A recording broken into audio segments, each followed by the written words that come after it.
இன்னைக்கு நமக்கு வருகிற செய்தி என்ன அப்படின்னு சொன்னா, ஆண்டவர் தம்முடைய வல்லமையை விளங்கும் பண்ணும்படி.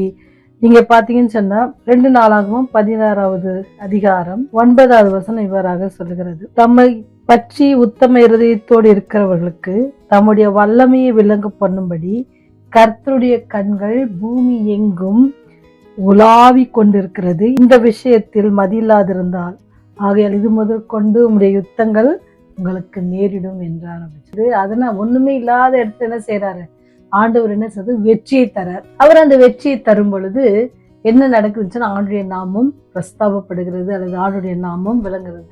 பாஷா அவங்க உங்களுக்கு எதிராக வந்தாலும் ஆண்டவர் என்ன செய்வாரு, உங்களுக்காக யுத்தம் செய்வாரு. ஏன்னு சொன்னா உங்களுக்கு வருகிற பிரச்சனைகள் மத்தியில யார் உங்களுக்காக யுத்தம் செய்ய போறாங்கன்னு சொன்னா ஆண்டவர் மாத்திரமே. அவர் தான் நமக்கான காரியங்களையும் எல்லாவற்றையும் நேர்த்தியாக செய்ய முடியும். ஏன்னு சொன்னா அவர் நம்மை குறித்து எல்லாவற்றையும் அறிந்திருக்கிறார்.